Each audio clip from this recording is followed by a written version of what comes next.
Gündemde yer eden Şakir Paşa ailesi ile birlikte Osmanlı'dan başlayıp Türkiye Cumhuriyeti'ne uzanan önemli ve köklü ailelerin yaşamları da merak konusu oldu.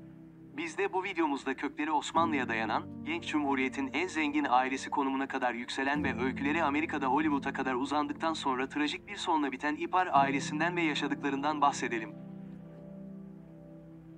İpar ailesinin kökenleri 1860'ların Bursa Mudanyası'na dayanır. Ailenin bilinen ilk ferdi Osmanlı Telgraf İdaresi Mudanya Müdürü olan Ahmet Rüştü Efendi'dir. Ahmet Rüştü'nün eşi ise yine Mudanya'nın sevilen eşrafından Sümbülzadelerin kızı Şaziye Hanım'dır. Ahmet Rüştü ve Şaziye Hanım çiftinin o zamanlar kiracı olarak oturdukları ve daha sonraları Mudanya Mütarekesi'nin imzalanacağı ünlü evde, 1882 yılında Mehmet Hayri isimli bir oğulları dünyaya gelmiştir.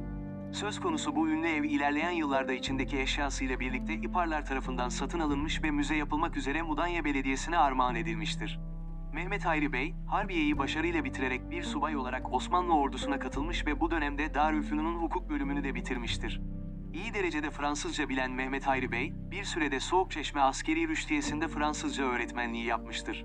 Mehmet Hayri Bey, Osmanlı Sarayı'nda görev yapan Mirahur Mehmet Faik Paşa'nın büyük kızı Emine Tevhide Faik ile evlenmiş ve bu evlilikten Şaziye, Muazzez, ikizler Ali ve Muzaffer, Selma ve Mehmet isimlerinde 6 çocuğu dünyaya gelmiştir. Kendi isteğiyle yüzbaşı rütbesindeyken ordudan emekli olan Mehmet Hayri Bey, küçük bir sermaye ile ticaret hayatına başlamış ve çok kısa zamanda büyük başarılar elde etmiştir. Genç Cumhuriyet'in ilk Türk zenginlerinden biri olan Mehmet Hayri Bey, Alpollu'da kurulan ilk şeker fabrikasının ortakları arasında yer almış ve bu tarihten sonra Şeker Kralı olarak anılmaya başlamıştır. 1934 yılında soyadı kanunu çıkarılınca Mehmet Hayri Bey İpar soyadını almış ve böylece 1930'lardan 1960'lara kadar Türkiye'nin en zengin ailesi olan İparlar'da meşhur aile isimlerine kavuşmuşlardır. Mehmet Hayri Bey, 1930'da Beyoğlu'ndaki ünlü Mısır apartmanını, 1931'de İstanbul Belediye Başkanı Cemil Topuzlu Bey'in çifte havuzlardaki muhteşem köşkünü, ardından Teşvikiye'deki ünlü park apartmanını satın almış ve Bebek taraflarında 80 dönümlük bir koruyu da mülkleri arasına eklemiştir.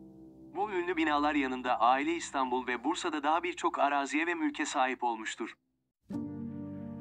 Mehmet Hayri Bey ve ailesi, bir süre kışları ünlü Mısır apartmanında, yazları ise Emine Tevhide İpar'ın babası Mehmet Faik Paşa'nın Büyükada'da bulunan 2 katlı ahşap köşkünde oturmuşlardır.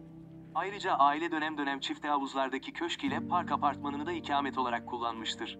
Hatta eğlenmeyi ve gezmeyi çok seven Emine Tevhide Hanım'ın, çifte havuzlardaki muhteşem köşkte verdiği davetler dönemin gazetelerinin dedikodu sayfalarını süslemiştir. İpar ailesi çocukları Avrupa ve Amerika'nın en iyi okullarında eğitim görmüş ve aile çok zengin ve bir o kadar savurgan bir hayat sürmüştür. Küçük bir not olarak belirtelim ki ailenin kızlarından Muazzez İpar 1936 yılında düzenlenen otomobil yarışlarına katılarak erkeklere meydan okumuştur. Yine ailenin çifte havuzlardaki köşkünün iskelesine bağlı olan ünlü İpar Kotrası da yaşanan lüks hayatın adeta bir göstergesidir. Ancak 2. Dünya Savaşı'nın çıkmasıyla birlikte Mehmet Hayri İpar, Türkiye'nin savaşa gireceği ve servetine el konulacağı düşüncesiyle ülkeyi terk ederek ailesiyle birlikte Amerika Birleşik Devletleri'ne gitmiştir. Los Angeles Beverly Hills'de bir malikaneye yerleşen aile, bu süreçte Hollywood'un dünyaca ünlü yıldızları ile bağlantı kurmuştur. Ailenin büyük kızı Şaziye İpar, Cary Grant ile aşk yaşamış, oğul Ali İpar ise önce bir dönem Rita Hayworth ile birlikte olmuş, sonrasında ise aktris Virginia Bruce ile evlenmiştir. 2. Dünya Savaşı'nın bitmesi üzerine Mehmet Hayri İpar, Tevhide Hanım'la birlikte İstanbul'a dönmüş ve 1950'lerde aile işlerini oğlu Ali İpar'a devretmiştir. Babası gibi girişimci bir ruha sahip olan Ali İpar, armatörlük yani gemi ticareti işine başlamış ve dönemin iktidarıyla yakın ilişkiler kurmuştur. Ailenin trajik sona gidişi ise 1960 darbesiyle başlamıştır. Ali İpar, darbe sonrası döviz kaçakçılığı ile suçlanarak tutuklanmış ve devrik iktidar mensupları ile birlikte Yassıada'ya götürülmüştür. Yassıada'da kurulan Yüksek Adalet Divanı'nda yargılanan Ali İpar'ın ve ailenin mal varlıkları ile birlikte bankalardaki mevduatlarına el konulmuştur. Eşi Virginia Bruce, Ali İpar'ın kurtulması için ABD Başkan Yardımcısı Richard Nixon'dan yardım istemiş ve Ali İpar bir yıla yakın süren davanın sonunda ağır hapis ve para cezası alsa da serbest bırakılmış ve yurt dışına çıkmasına izin verilmiştir.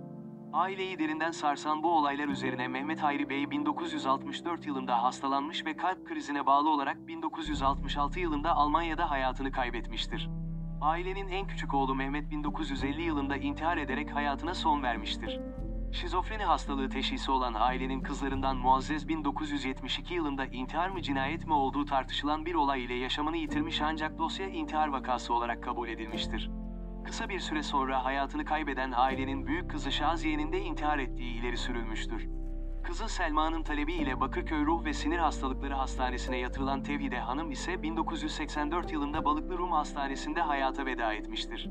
Ailenin diğer üyesi Muzaffer 1990 yılında ölürken, son kız Selma ise 2005 yılında Alzheimer hastası ve 5 parasız olarak hizmetçisinin evinde hayata gözlerini yummuştur. Mehmet Hayri ve Tevhide çiftinin hayatta kalan tek çocukları Ali İpar ise 12 Haziran 2015'te 94 yaşındayken Brezilya'nın Rio de Janeiro kentinde vefat etmiştir.